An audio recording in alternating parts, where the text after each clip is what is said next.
Hello dear student, welcome back to my channel. आज हम लोग अपने जो डेली प्रैक्टिस सीरीज़ को है उसको कंटिन्यू करेंगे। इसमें थोड़ा सा गैप हो गया था, इसके लिए सॉरी। ये जो आपका हमारा प्रैक्टिस सीरीज़ चल रहा है वो स्पेशली इकोनॉमिक्स के लिए चल रहा है, जो कि KVS NVS T triple S B जैसे एग्जाम में आपको हेल्प करेंगे। तो चलिए, be constant for your goal, ये टारगेट लेते हुए हम अपने क्वेश्चन की सीरीज़ को आगे बढ़ाते हैं। देखते हैं, पहला क्वेश्चन हमारा, हमने चैप्टर नंबर 2 कंप्लीट कर लिया था। आज हम कर रहे हैं चैप्टर नंबर 3, जो कि है demand and law of demand. शुरुआत करते हैं इसके पहले क्वेश्चन से। क्वेश्चन हमारा 1 है। क्वेश्चन नंबर 1 क्या कहता है? डिमांड मीन्स, डिमांड का सिंपली डेफिनेशन पूछा गया है। At any given price per unit of time the desire, ability and willingness of an individual to purchase goods and services. तो हमें तो दिख रहा है पहला ही ऑप्शन हो जाएगा यहाँ पर करेक्ट। ठीक है, डिमांड का ये सिंपल सा डेफिनेशन है कि सबसे पहले क्या होना चाहिए? डिज़ायर होना चाहिए, और डिज़ायर से काम नहीं चलेगा, आपकी एबिलिटी और विलिंगनेस भी होना चाहिए। ठीक है, टू परचेज अ गुड। तो यहाँ पर हो गया ऑप्शन नंबर 1 हमारा बिल्कुल करेक्ट। क्वेश्चन नंबर 2 देखेंगे। In and demand schedule the quantity demanded. Demand schedule में क्वांटिटी डिमांडेड क्या होता है? तो क्वांटिटी डिमांड क्या होता है? क्वांटिटी डिमांड का मतलब होता है कि जो डिमांड है हमारा वो किसके साथ रिलेट कर रहा है? प्राइस के साथ, और रिमेनिंग थिंग्स आर कॉन्स्टेंट। ठीक है, मीन्स अदर जो फैक्टर हैं वो सब क्या है? कांस्टेंट है यहाँ पर। तो in demand schedule quantity demanded varies directly with the price. हाँ, प्राइस के साथ तो रिलेशन दिखता है, लेकिन डायरेक्टली नहीं, इनडायरेक्टली दिखता है। Varies inversely with the price. तो बिल्कुल यहाँ पर ऑप्शन नंबर 2 हो जाएगा। प्राइस के साथ कैसा रिलेशन होता है? तो इन्वर्स रिलेशन होता है, ऑप्शन नंबर 2। नेक्स्ट देखेंगे क्वेश्चन नंबर 3 को। Which of the following does not influence the individual demand for a product. ठीक है, नॉट में पूछा गया है आपको ऐसा कौन सा फैक्टर है जो कि इंडिविजुअल डिमांड को अफेक्ट नहीं करता है। देखते हैं। प्राइस ऑफ प्रोडक्ट, ये तो करेगा affect. Price of cloth substitutes, ये भी करेगा। स्टेट ऑफ प्रोडक्शन टेक्नोलॉजी, बिल्कुल ऑप्शन नंबर सी हो जाएगा यहाँ पर। स्टेट ऑफ प्रोडक्शन टेक्नोलॉजी से इंडिविजुअल डिमांड पर कुछ इन्फ्लुएंस नहीं होने वाला है। ठीक है, हमें नॉट में ही पूछा गया था। नेक्स्ट देखेंगे क्वेश्चन नंबर 4 को। Demand is elastic when. Demand कब इलास्टिक होता है? तो हमें पता है डिमांड कब इलास्टिक होता है? When change in price does not change the demand. तो फिर ये इलास्टिक थोड़ी हुआ। Change in fashion cause great change in demand, मतलब फैशन में चेंज होने के कारण डिमांड में चेंज होता है। ठीक है, देखते हैं other option. Change in income cause a change in demand, यानी कि इनकम में चेंज होने के कारण हमें डिमांड में चेंज देखने को मिलता है, ये भी एक रीज़न है इलास्टिक होने का। देन है a small change in price cause a big change in quantity demand है। यहाँ पर ऑप्शन नंबर 4 बिल्कुल करेक्ट जा रहा है। देखिए, बाकी 2 और 3 भी है। ठीक है, मतलब रॉन्ग स्टेटमेंट नहीं है, स्टेटमेंट सही है। लेकिन अगर हम इस क्वेश्चन के साथ जाए कि demand is elastic, demand elastic कब कहलाएगा? जब एक स्मॉल चेंज हमें देखने को मिलेगा प्राइस में, जिसके कारण से अब बिग चेंज हो जाएगा किस में? क्वांटिटी डिमांड में। तो यहाँ पर ऑप्शन नंबर 4 बिल्कुल अप्रोप्रिएट है ना, करेक्ट है। क्वेश्चन नंबर 5 को देखेंगे। Unitary elasticity of demand is. Unitary elasticity का मतलब होता है कि कितने क्या वैल्यू है उसकी? 1 इक्वल टू 1, ऑप्शन नंबर 1। ठीक है, नेक्स्ट देखेंगे क्वेश्चन नंबर 6 को। An income demand curve for an inferior commodity slope. Income demand curve की बात की गई है, लेकिन किसके लिए? तो इन्फीरियर के लिए। तो इन्फीरियर के लिए कैसा होता है? हमें पता है कि कैसा होता है इन्फीरियर के लिए। तो ये हमारा हो जाता है horizontal, vertical, upward to right, downward to right. तो ये हमारा हो जाता है डाउनवर्ड टू द राइट। ठीक है, कुछ ऐसा। जबकि हमें पता है कि इनकम डिमांड कर्व कैसा होता है हमारा? तो ये अपवर्ड स्लोपिंग होता है ना, नॉर्मल गुड्स के लिए या फिर सुपीरियर गुड्स के लिए भी। जैसे जैसे इनकम बढ़ता है वैसे वैसे हमारी क्वांटिटी डिमांड भी बढ़ती जाती है। लेकिन चूंकि यहाँ पर इन्फीरियर गुड्स की बात की गई है, तो इसलिए जब इनकम बढ़ता है तो इन्फीरियर गुड्स का डिमांड क्या होता है? घटने लगता है। इसलिए यहाँ पर जो स्लोप बनता है ये कैसे बनता है? ये डाउनवर्ड बनता है ना। चलिए, होप क्लियर हो गया क्वेश्चन नंबर 6 तक। आगे देखते हैं क्वेश्चन नंबर 7। क्वेश्चन नंबर 7 क्या कहता है?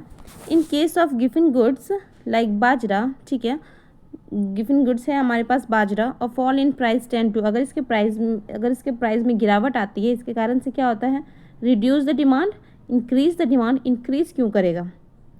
जब गिवन गुड्स का क्या है? तो गिवन गुड्स हमारा लॉ ऑफ डिमांड का पैराडॉक्स है। ठीक है, लॉ ऑफ डिमांड कहता है कि जैसे जैसे प्राइस बढ़ता है वैसे वैसे क्वांटिटी डिमांड घटती है। लेकिन वही हमारा गिवन गुड के साथ उल्टा है ना। ये लॉ ऑफ डिमांड का पैराडॉक्स है। ये बोलता है कि जैसे ही प्राइस बढ़ता है क्वांटिटी डिमांड भी क्या होती है?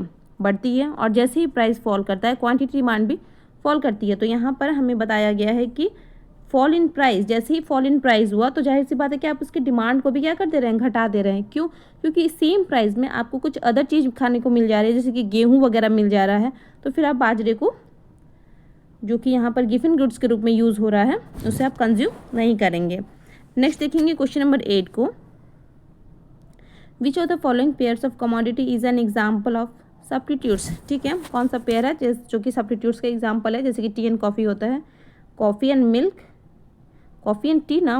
अच्छा चलिए नेक्स्ट देखते हैं, डायमंड एंड काऊ, ये क्या रिलेशन हुआ, pen and ink, mustard oil and coconut. हाँ बिल्कुल, ये ऑप्शन नंबर 4 के साथ हम जा सकते हैं, मस्टर्ड ऑयल कोकोनट ऑयल है, दोनों ऑयल में से कोई एक, दोनों ऑयल एक दूसरे को क्या करते हैं, सब्स्टिट्यूट्स करते हैं। नेक्स्ट देखेंगे क्वेश्चन नंबर 9 को। क्वेश्चन नंबर 9 कहता है demand for elasticity, demand for elasticity is, नहीं एक मिनट, डिमांड फॉर इलेक्ट्रिसिटी, अच्छा demand for electricity is elastic because, ठीक है, इलेक्ट्रिसिटी की जो डिमांड है वो इलास्टिक होगी। क्यों? It is very expensive, expensive होने से इलास्टिसिटी तो मतलब इलास्टिक थोड़ी होगी। इट हैज़ अल्टरनेटिव यूज़, बिल्कुल इलास्टिक, कोई भी चीज़ अगर इलास्टिक होता है तो उसका एक बहुत बड़ा मेजर रीज़न ये होता है कि उसके अल्टरनेटिव यूज़ होते हैं, है ना। तो ये एक सही आंसर हमें दिख रहा है। नेक्स्ट देखेंगे क्वेश्चन नंबर, ऑप्शन नंबर 3 भी देख लेते हैं, एक मिनट। ऑप्शन नंबर 3 है हमारा, it has a number of close substitutes, close substitutes none of the above. तो यहाँ पर हमें दिख रहा है it has a number of close substitutes, यहाँ पर हमें ऑप्शन नंबर 2 के साथ जाएंगे, इसके अल्टरनेटिव यूज़ के कारण ये क्या होती है, इलास्टिक होती है। नेक्स्ट देखेंगे क्वेश्चन नंबर 10, यहाँ पर 2 मैचिंग करने के लिए आपको दिया गया है, 2 लिस्ट दिया गया है। देखते हैं सबसे पहले नॉर्मल डिमांड कर्व। तो नॉर्मल डिमांड कर्व कैसा होता है, बिल्कुल ऐसा होता है, downward to the right. Income consumption curve, अभी अभी हमने पढ़ा इनकम कंजम्पशन कर्व कैसा होता है, तो ये स्ट्रेट वर्ड होता है, मतलब स्ट्रेट अपवर्ड होता है, तो यहाँ पर हो जाएगा अपवर्ड टू द राइट। और नेक्स्ट है in elastic demand curve, in elastic demand curve कैसा होता है, तो ये वर्टिकल स्ट्रेट लाइन होता है ना, जिसकी वैल्यू क्या होती है आप कमेंट में बताएंगे। नेक्स्ट देखेंगे, मतलब ये क्या हो गया, ए का हो गया 2, बी का हो गया 3 और सी का हो गया 1। ठीक है, नेक्स्ट देखेंगे question number 11, in elastic demand is, in elastic demand क्या होता है, ग्रेट। इन इलास्टिक डिमांड का मतलब होता है कि इसकी वैल्यू क्या होती है, उसकी वैल्यू होती है लेस देन 1। क्या होती है, लेस देन 1। तो यहाँ पर जो ग्रेटर देन 1 लेस देन 1 है ना, ऑप्शन नंबर 2। नेक्स्ट देखेंगे क्वेश्चन नंबर 12 को, when demand is inelastic, when demand is inelastic and increase in the price of commodity cause the total expenditure of a consumer of the commodity 2। यानी कि जब आपका demand कैसा है, in elastic है, और यहाँ पर आपका जो प्राइस में क्या हो गया है, बढ़ोतरी देखने को मिल रही है, इंक्रीज किया है, जिसके कारण से आपका टोटल एक्सपेंडिचर भी क्या हो जाएगा, इंक्रीज हो जाएगा, है ना। क्योंकि इन इलास्टिक है ना, जो चीज़ आपको चाहिए वो चाहिए ही, है ना, कुछ बेसिक नेसेसिटीज़ की बात है, यहाँ पर आप इलास्टिसिटी नहीं अप्लाई कर सकते हैं। जैसे कि कुछ नेसेसिटी चीज़ हो गया, जैसे कि आपका सॉल्ट हो गया, अगर सॉल्ट का प्राइस बढ़ जाता है तो जाहिर सी बात है कि उसके लिए आपको ज़्यादा एक्सपेंडिचर करना ही पड़ेगा, ठीक है, क्योंकि यहाँ पर वो आप उसको सब्स्टिट्यूट्स नहीं कर सकते हैं। तो यहाँ पर क्या हो जाएगा, दोनों के बीच में सेम मतलब दोनों क्या चल रहे हैं, डायरेक्ट रिलेशन में चल रहे हैं। तो यहाँ पर हमें दिख रहा है कि इंक्रीज़ हुआ है प्राइस में, जिसके कारण से टोटल एक्सपेंडिचर भी क्या हो जाएगा, तो इंक्रीज़ हो जाएगा। नेक्स्ट देखेंगे क्वेश्चन नंबर 13 को, elastic demand is, elastic demand क्या होता है, ये होता है greater than 1, option number 1। Next देखेंगे क्वेश्चन नंबर 14। क्वेश्चन नंबर 14 बोलता है when the demand curve is a rectangular hyperbola, ठीक है, ये है rectangular hyperbola, a fall in the price of a commodity का total expenditure on the commodity 2। Rectangular hyperbola का value होता है 1 एट एवरी पॉइंट, ठीक है। तो यहाँ पर क्या हो जाएगा कि प्राइस आपका फॉल हुआ है, इंक्रीज हुआ है, कुछ भी हुआ है, ये कैसा रहेगा, remain constant, option number 3। Next देखेंगे क्वेश्चन नंबर 15। क्वेश्चन नंबर 15 कहता है which is not the determinant of price elasticity of demand, ठीक है, इसमें से कौन सा डिटर्मिनेंट नहीं है, नहीं पूछा है आपसे, जो कि प्राइस इलास्टिसिटी ऑफ डिमांड को डिटरमाइन कर सके, ठीक है। हैबिट ऑफ कंज्यूमर के कारण तो इलास्टिसिटी जनरेट होती है, प्राइस लेवल के कारण भी होता है, प्रॉफिट ऑफ ए प्रोड्यूसर, बिल्कुल प्रॉफिट प्रोड्यूसर के प्रॉफिट से जो प्राइस इलास्टिसिटी है एक कंज्यूमर की, उस पर कुछ फ़र्क नहीं पड़ता है। नेक्स्ट देखेंगे the concept of price elasticity of demand measure, जो प्राइस इलास्टिसिटी है वो क्या मेज़र करती है, the slope of the demand curve, the number of buyer in a market, the extent to which the demand curve shift as a result of a price decline, the sensitivity of consumer to price change. बिल्कुल यहाँ पर option number 4 बिल्कुल सही जा रहा है। Price elasticity of जो demand है वो क्या मेजर करता है, कौन से कंसेप्ट को बताता है, तो ये बताता है कि प्राइस में कुछ भी चेंज होने के कारण कंज्यूमर की डिमांड में क्या चेंज देखने को मिल रहा है। ठीक है, the sensitivity of consumer to price change, price के चेंज होने से कंज्यूमर में कैसा चेंज देखने को मिल रहा है। ठीक है, नेक्स्ट देखेंगे क्वेश्चन नंबर 17। क्वेश्चन नंबर 17 कहता है if a demand for a product is said to be elastic. ठीक है, कोई चीज़ है जो कि इलास्टिक है। ठीक है, डिमांड हमारी इलास्टिक है। The value of elasticity coefficient is, तो उसकी वैल्यू क्या हो जाएगी, अगर इलास्टिक है तो ग्रेटर देन 1 हो जाएगी। नेक्स्ट है question number 18, the larger the coefficient of price elasticity of demand for a product, the क्या बोल रहा है, the coefficient the larger the coefficient of the price elasticity of demand. ठीक है, प्राइस इलास्टिसिटी ऑफ डिमांड क्या है, larger है। तो यहाँ पर क्या हो जाएगा, लार्जर द रिजल्टिंग, लार्जर है। ठीक है, इलास्टिसिटी ऑफ डिमांड क्या है, लार्जर है। Larger the resulting price change for a given increase in demand, यहाँ पे भी लार्जर है और इंक्रीज इन डिमांड है, ऐसा कैसे हो सकता है, तो ये तो नहीं होगा। More rapid the rate at which the marginal utility, नहीं। Less competitive will in the industrial supply, नहीं।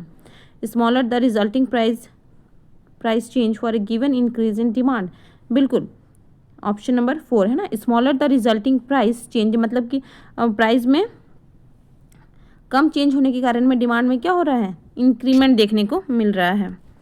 नेक्स्ट देखेंगे question number 19, type of elasticity of demand कितने टाइप की होती है, तो हमें पता है प्राइस इलास्टिसिटी होती है, क्रॉस इलास्टिसिटी होती है और इनकम इलास्टिसिटी होती है। 3 type of elasticity of demand होते हैं, तो यहाँ पर हो जाएगा ऑल ऑफ दीज। नेक्स्ट देखेंगे क्वेश्चन नंबर 20 को, under law of demand, law of demand के अंदर, लॉ ऑफ डिमांड मतलब क्या, उसका डेफिनेशन पूछा गया है क्या, देखते हैं उसके अंडर। ठीक है, price of a commodity is an independent variable, हाँ प्राइस कैसा है हमारा, इंडिपेंडेंट वेरिएबल है, और क्वांटिटी कैसी होती है, तो डिपेंडेंट वेरिएबल होती है। ठीक है, क्वांटिटी डिमांडेड इज, हाँ यही तो बात कर रहे थे, दोनों ही सही है, तो ऑल ऑफ दीज हो जाएगा क्या। Reciprocal relationship found between the price and quantity demanded, बिल्कुल, तो all of these option number 4।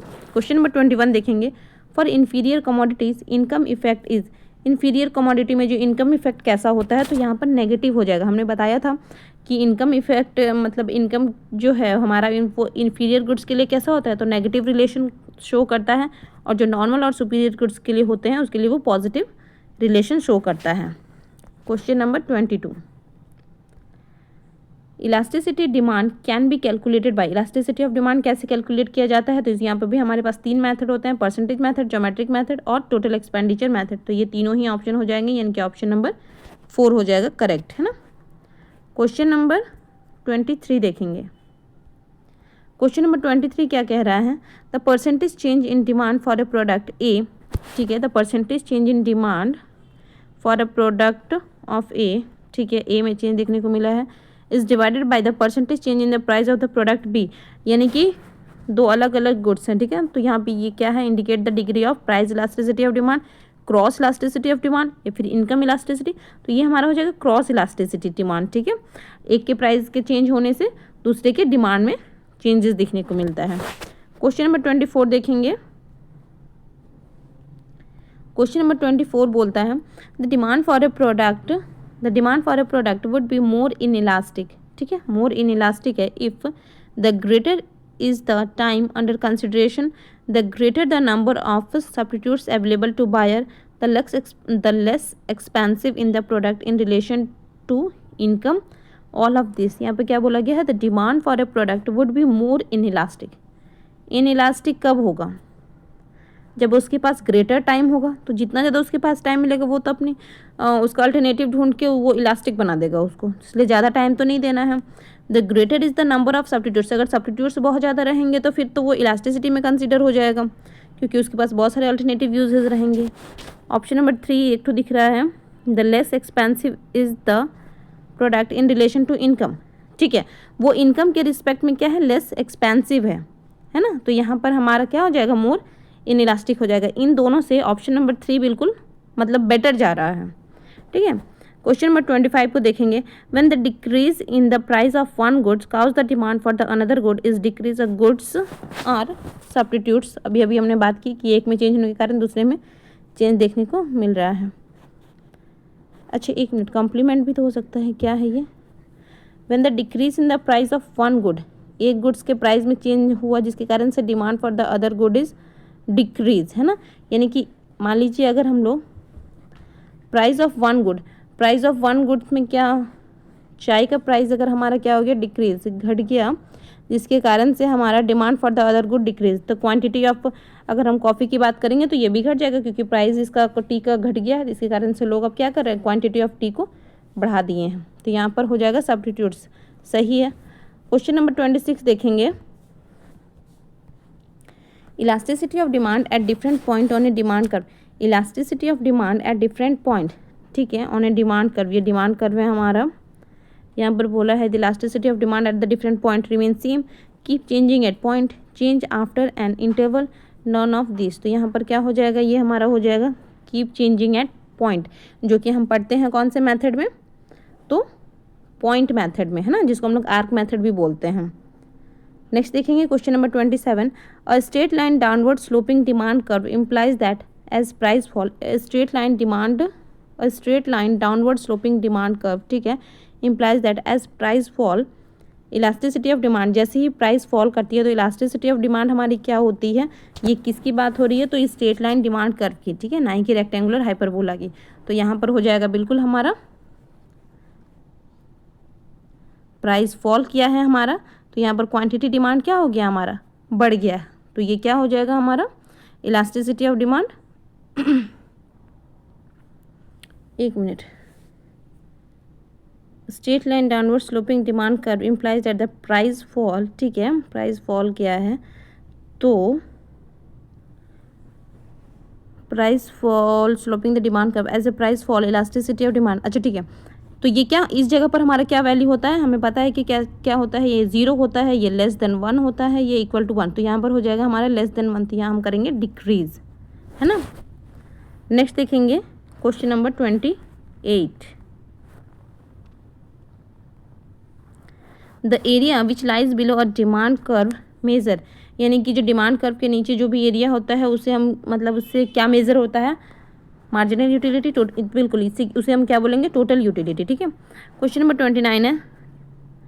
सेट्रिस paribus clauses in a law of demand does not means, उसका मतलब नहीं होता है, हमें पता है कि सेट्रिस पेरिबस का मतलब होता है कि रिमेनिंग थिंग्स आर कांस्टेंट, लेकिन यहाँ पर हमें बोला है नॉट लगा के, ठीक है, तो यहाँ पर इसलिए हमें ध्यान से पढ़ना है। The change of a consumer does not change the price of a complementary goods, does not change, does not क्यों होगा, डज नॉट चेंज, ठीक है, the price of its substitutes does not change, the price of a commodity does not change, the price of substitutes does not change, the price of a commodity does not change. तो यहाँ पर the price of a commodity does not change, है ना, क्योंकि हमें यहाँ पर not में पूछा है ना, तो इसका मतलब है कि प्राइस हमारा चेंज नहीं होगा, है ना, क्योंकि मतलब कि प्राइस ही तो चेंज होता है ना, रिमेनिंग थिंग्स आर कांस्टेंट। ये सारी चीज़ें हैं जो कॉम्प्लीमेंट्री, सब्स्टिट्यूट्स या फिर इनकम, ये सारी चीज़ें तो कांस्टेंट है, और यहाँ पर डज नॉट चेंज, ये तो वही स्टेटमेंट दिया ही गया है, बस नॉट करके कंफ्यूज कर दिया गया है। तो इसका मतलब यही हो जाएगा option number 4, the price of a commodity does not change, ठीक है। नेक्स्ट देखेंगे क्वेश्चन नंबर 30 है, आज के लिए लास्ट करेंगे क्योंकि वीडियो लंबा हो गया है।